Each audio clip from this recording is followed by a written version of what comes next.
Hello students, आप सभी का लक्ष्य ट्रेनिंग प्लेटफॉर्म पर स्वागत है। हम लोग ये पढ़ रहे थे केमिस्ट्री सीयूटी यूजी का, जहां पर हमारे आपकी बात सेकेंड चैप्टर में हो रही थी और लगभग हम लोग इस चैप्टर के अंतिम में थे और हमारा आपका चैप्टर ये सेकेंड चैप्टर आज समाप्त हो जाएगा। कल हम लोग इसकी क्वेश्चन प्रैक्टिस करेंगे, ठीक ना। तो टाइम को बिना वेस्ट किए हुए क्लास को स्टार्ट करते हैं। तो सबसे पहला हेडिंग हमारा आपका क्या है? नष्ट समीकरण एवं साम्य स्थिरांक। नष्ट समीकरण एवं साम्य स्थिरांक। तो आप लोग नष्ट समीकरण पढ़े होंगे और साम्य स्थिरांक भी जानते होंगे। साम्य स्थिरांक क्लास 11th में एक चैप्टर है साम्यावस्था, जहां से आप साम्य स्थिरांक निकालते होंगे। जैसे अगर आपको कोई भी क्रिया मान लो ए है, ठीक ना, प्लस बी है, ठीक, तो इधर ये मान लो कि बना देता है सी प्लस का डी, ऐसे बना देता है। अगर इसका आपको साम्य स्थिरांक निकालना है तो के सफिक्स सी से रिप्रेजेंट करते हैं। ये बराबर क्या होता है? जो इधर आपका उत्पाद बना हुआ है, इस उत्पाद का साम्य स्थिरांक ऊपर और जो इधर अपचारक है उसका साम्य, मतलब सांद्रता इसका ऊपर, इसकी सांद्रता नीचे। इधर सी बना तो सी, इसका गुणांक में जितना रहेगा सी है तो सी रख देंगे, 1 2 3 जो भी रहेगा वो रख देते हैं, ठीक ना। फिर उसके बाद डी के लिए डी लिखेंगे और स्मॉल डी। फिर उसके बाद ए की लिखेंगे स्मॉल ए। फिर उसके बाद बी का लिखेंगे स्मॉल बी। ये क्या होता है? साम्य स्थिरांक होता है, के सफिक्स सी, ठीक। तो हमारी आपकी बात जो है नष्ट समीकरण एवं साम्य स्थिरांक पर होगी। तो वही बात है, देखो कोई एक क्रिया ऐसी ली गई है तो इसके लिए अगर मान लेते हैं कि इसमें n इलेक्ट्रॉन भाग लेते हैं इस क्रिया में, तब इसके लिए नष्ट समीकरण क्या है? नष्ट समीकरण है E बराबर E0 माइनस का RT अपान NF, ठीक ना। फिर उसके बाद ln के सफिक्स C, ln के सफिक्स C, ठीक ना। तो अब क्या है भैया, ध्यान समझिएगा। के सफिक्स C की वैल्यू यहां से लाके यहां पर रखा गया, यहां से ला करके यहां पर रख दिया गया। तो अब जब यहां से लाके यहां पर रख देंगे तो E बराबर E0 माइनस का RT अपान NF। फिर उसके बाद ln के सफिक्स C की वैल्यू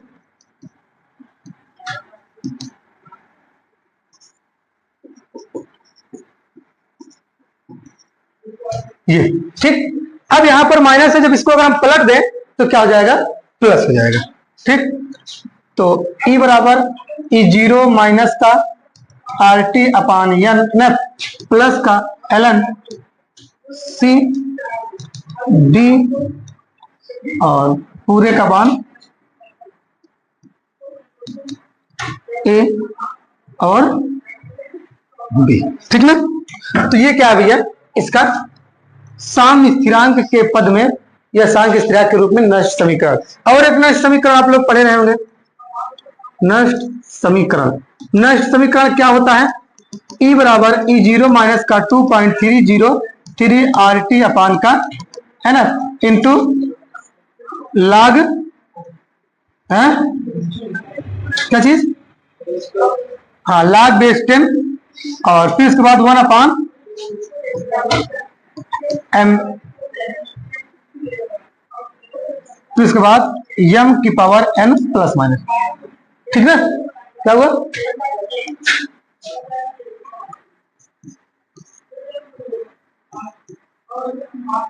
mn प्लस माइनस, ऐसे ना, यही तो पढ़े रहे होगे। अंदर था ऐसे लिखे थे mn प्लस ऐसे,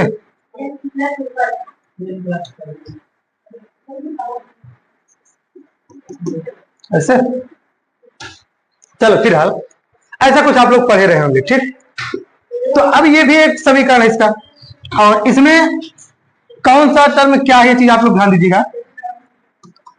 E क्या है, E0 क्या है, ठीक, R क्या है, T क्या है, N क्या है, F क्या है, ठीक ना, और MN प्लस ये क्या है, सबके बारे में आपको जानकारी होनी चाहिए। तो चलिए एक एक चीजें बताइए। E क्या है भैया? इलेक्ट्रोड विभव। किसका इलेक्ट्रोड विभव है? धातु का ना। और E0 क्या है, यानी E0 जिसे कहते हैं, वो क्या है? मानक इलेक्ट्रोड विभव, यही है ना। फिर उसके बाद R क्या है, गैस नियतांक, जिसकी वैल्यू कितना होती है 8.314 हो गया 142.1। और T क्या है, T है परम ताप, यानी क्या है इलेक्ट्रॉन की संख्या, ठीक ना। अब क्रिया में भाग लेने वाले इलेक्ट्रॉन की संख्या यही बता रहे होंगे, ठीक ना। फिर उसके बाद F क्या है, F है भैया फैराडे नियतांक, ठीक। और ये क्या है सांद्रता, क्या है सांद्रता। तो ये समीकरण भी आपको याद रखना है। और इसी का एक सॉल्व रूप और भी है, E बराबर E0 माइनस का 0.591 करके है ना, अच्छा 0.059, ठीक ना, अपान में NF, यह अकेले रहता है ना। फिर उसके बाद log में, ठीक ऐसा। तो ये भी क्या उसी का एक सॉल्व रूप है। ये सॉल्व रूप कब है, ये है भैया 25 डिग्री सी पर। ये कब है 25 डिग्री सी पर, यानी कि जब टेम्परेचर वगैरह की वैल्यू रख दिया जाए, टेम्परेचर का मान रख दिया जाए और गैस कांस्टेंट R का मान रख दिया जाए, तब ये समीकरण निकल के आता है। ठीक, थोड़ा सा आप लोग रिवीजन करके आइए, जितना भी आप पढ़े हैं 12th में, एक बार रिवीजन करे रहेंगे तो क्लास में पढ़ने में मजा भी आएगा, क्योंकि बिना रिवीजन कुछ होगा नहीं। चले आगे। तो वही चीज ये लिखे हैं भैया, सामने पर क्या होता है, ये ई सेल का मान 0 हो जाता है, ठीक। और के सफिक्स सी ये होता है जो भी निकाला था। अब वही देखो, ई सेल बराबर माइनस 0.059 अपान एन लॉग के सफिक्स सी, ठीक। साम्य अवस्था स्थिरांक है। अब ईंधन सेल आ गया। ईंधन सेल क्या है, ऐसे गैल्वेनिक सेल जिनमें हाइड्रोजन कमा मेथेन एवं मेथेनॉल जैसे ईंधनों का दहन करके सीधे ही विद्युत ऊर्जा में परिवर्तित किया जाता है।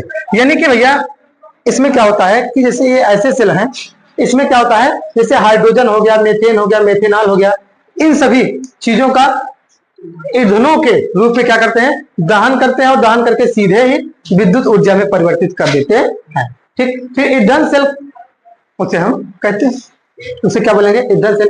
इस सेलों में ईंधन को सेल के अंदर नहीं रखा जाता, इनको सेल के अंदर नहीं रखा जाता है, ठीक, बल्कि बाह्य स्रोतों की सहायता से सेल को ईंधन की सतत आपूर्ति कराई जाती है, यानी कि कंटिन्यूअस सेल को दिया जाता रहता है, लेकिन सेल के अंदर रखा नहीं जाता है। इन सेलों में धात्विक उत्प्रेरकों जैसे प्लेटिनम हो गया, सिल्वर हो गया, या धातु ऑक्साइड में पूरी छिद्रित कार्बन के इलेक्ट्रोड का प्रयोग किया जाता है, ठीक। फिर क्षार धातु हाइड्रोक्साइड, यानी कि NaOH और KOH, ये क्या है, क्षार धातु हाइड्रोक्साइड है। ये क्या है, सभी क्षार धातु है ना, पहली लाइन वाले, ये क्या है, पहली लाइन वाले हैं, जिसमें हालिने की रब से फरियाद, ये सभी क्या है, क्षार धातुएं हैं। हाइड्रोजन उसमें अपवाद है, आपको पता है, ये सभी क्या है, क्षार धातु है, तो इनका हाइड्रोक्साइड, ठीक ना।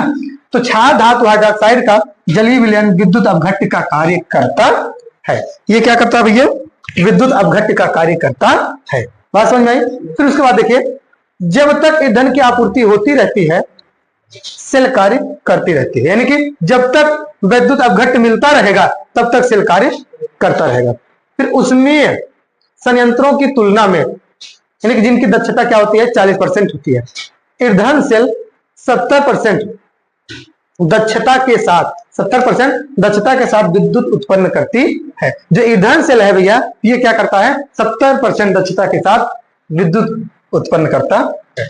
अब आगे देखो, संचारण क्या है। संचारण सबसे पहली बात आप लोग समझिए,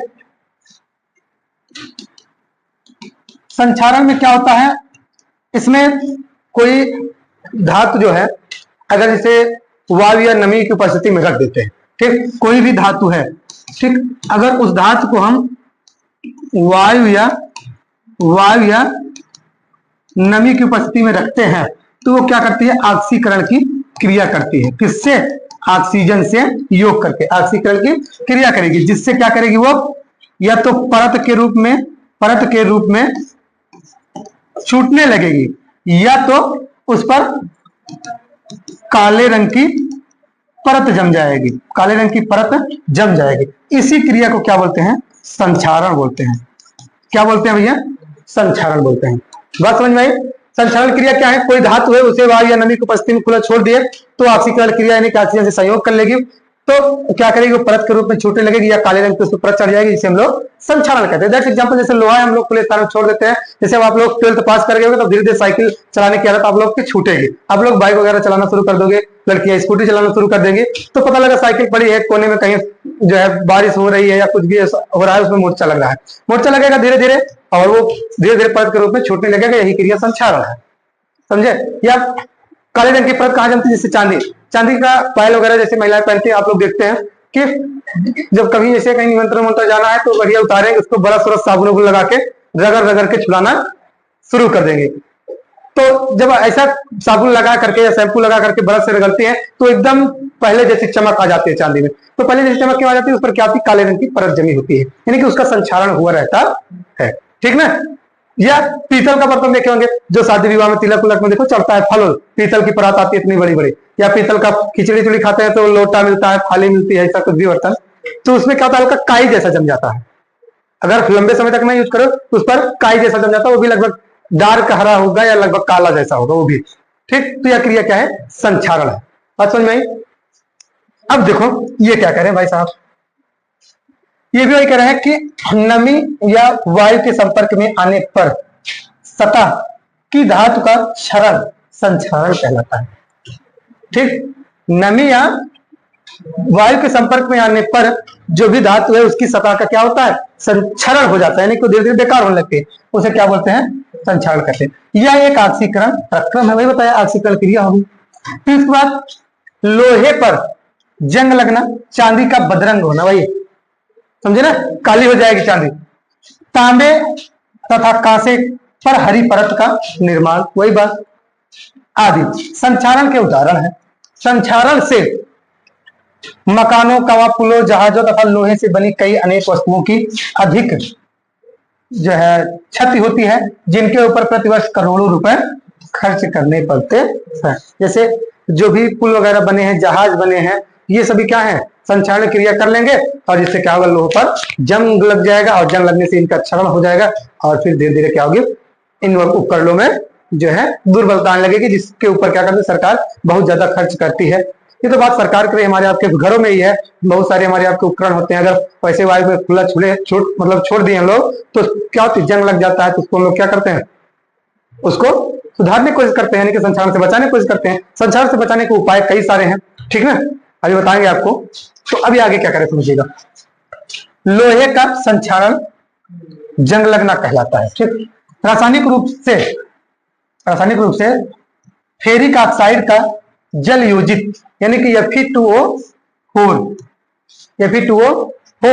into 2H2O रूप है, यानी कि भैया क्या होता है, जैसे ये Fe है प्लस का ऑक्सीजन प्लस का 2H2O अगर लिए, ठीक, ये क्या बना देता है, Fe3O4 into 2H2O, या तो बैलेंस कर देंगे कंप्लीटली, तो ये क्या होगा, यहां आगे 2 लग जाएगा, यानी कि सॉरी यहां पर क्या होगा,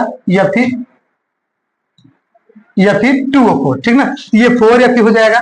ऑक्सीजन को बैलेंस करेंगे तो यहाँ 2 है, तो ये तो 2 हो गया, लेकिन यहाँ कितना है 4, तो इसको 2 कर देंगे। अब देखो बैलेंस हुआ क्या, 4 दूना 8, 8 और 8 2 10, यहाँ कितना है 4 2 6 है ना, अगर यहाँ क्या करते हैं 4 कर दे तो 4 दूना 8 2 10 ऑक्सीजन हो गया, यहाँ पर 4 दूना 8 और 4 2 चौके 8 2 9 यानी कि 8 2 10। अब ये बैलेंस हो गया। ये क्या है भैया, जंग का सूत्र, यानी कि मोर्चा जिसे आप लोग बोलते हैं, मोर्चा लेने वाला नहीं, मोर्चा लगने वाला, ठीक। मोर्चा लेने का मतलब होता है झगड़ा लड़ाई करना। अब देखो इसमें क्या करें हैं, जंग लगने का मुख्य कारण वायु में नमी, कार्बन डाइऑक्साइड और ऑक्सीजन की उपस्थिति है, ठीक। सामान्यतः यह पाया गया कि जंग लगना केवल तभी संपन्न होता है जब लोहा नमी के संपर्क में होता है, ठीक। जबकि शुष्क वायु या निर्वात में जंग नहीं लगता, यानी कि जहां अगर वायु नहीं है, ऑक्सीजन नहीं है, तो वहां जंग नहीं लगेगा, ठीक। आगे, वास्तव में संचालन एक विद्युत रासायनिक प्रक्रम है। आसिकल क्रिया तो विद्युत रासायनिक प्रक्रम ही है, जिसमें धातु ऑक्सीजन को इलेक्ट्रॉन देकर ऑक्सीकृत होती है तथा ऑक्साइड बनाती है। ये क्या है? फेरिक ऑक्साइड है, ठीक। इसमें कराना, जिसमें धातु ऑक्सीजन को इलेक्ट्रॉन दे, जैसे ये Fe है, ये क्या करेगी? इसको इलेक्ट्रॉन देगी ऑक्सीजन को, और इससे क्या बनाएगी? धातु ऑक्साइड बनाएगी, ठीक। अब देखो इतनी सब कहानी हो गई हमारी आपकी। तो भैया अगर बात करें संचारण की हानियां भी आप समझ गए हो कि हमारा आपका उपकरण बेकार हो जाएगा, नदी का पुल बेकार होगा, जहाजों में बहुत ज्यादा खर्चे बढ़ जाएंगे। लेकिन इससे बचने का उपाय क्या है? संचारण से बचने का उपाय क्या है? सबसे पहली बात तो क्या करो, कोशिश करो कि चीजें क्या हो, वायु और नमी से दूर हो, ठीक ना। अगर मान लो हमारी आपकी साइकिल है तो बाहर बारिश में ना भीगने दे, उसको हम लोग अंदर रखें, ठीक ना। बात समझ आ रही? आज भी हमारी साइकिल है, जिस साइकिल से हम जाते थे प्रतापगढ़ कोचिंग के लिए, वो साइकिल है, चलाता कोई नहीं, लेकिन हर वर्ष उसमें 200-500 रुपया खर्च कर देते हैं। कहीं कुछ, कहीं टायर उसका रखे रखे बेकार हो गया, कहीं टीप बेकार हो गई, फिर उसको बनाकर अब भी रखे हैं। आज भी वो साइकिल एकदम बढ़िया, एकदम पानी जैसे चलती है, बड़ी वाली साइकिल। बैठ लो, ऐसा लगता है जैसे ऑटोमेटिक ढनक रही है, थोड़ा सा सहारा करते जाओ बस, समझे। तो आप भी अपने उन चीजों को संभाल करके रखिए, ठीक। तो अगर आप वायु और नमी से बचा के रखेंगे तो जंग नहीं लगेगा, पहला। दूसरा क्या है, अगर लग भी गया है या लगा नहीं है, पहले आप सतर्क हो रहे हैं, तो उस पर क्या करो, जो जल आयल होता है वो लगा दो, तेल या ग्रीस लगा दो, तेल या ग्रीस लगा दो, ठीक। या पेंट कर दो, क्या कर दो भैया? पेंट करके संचारण से बचाया जा सकता है, ठीक। फिर उसके बाद अगर हम बात करें किसी अचालक पदार्थ की परत चढ़ाकर, ठीक ना। अचालक पदार्थ की परत का मतलब, जैसे मान लो जैसे हमारा आपका जो ये इलेक्ट्रिसिटी वाला वायर होता है, कॉपर का होता है, लोहा है, यानी कॉपर है, धातु है, इस पर अगर ये प्लास्टिक ना चढ़ी रहे तो ये क्या होगा? ऑक्सीकरण क्रिया करेगा, जंग लग जाएगा और जल्दी ये खराब हो जाएगा। तो अगर ऐसा कुछ परत चढ़ा दें कि जो ऑक्सीकरण क्रिया ना करे, तो क्या होगी? लंबे समय तक बची रहेगी, संचारण क्रिया नहीं होगी और हमारी आपकी वस्तु खराब नहीं होगी। तो भैया ये चैप्टर जो है हो गया फिनिश, और हम लोग जो है इस चैप्टर के क्वेश्चंस को जो है नेक्स्ट क्लास में प्रैक्टिस करेंगे, ठीक ना। अगर आपको कहीं भी कोई समस्या आती है तो आप बता सकते हैं, हम लोग थोड़ा थोड़ा ही पढ़ रहे हैं, ठीक। मिलते हैं नेक्स्ट क्लास में, तब तक के लिए जय हिंद, जय भारत।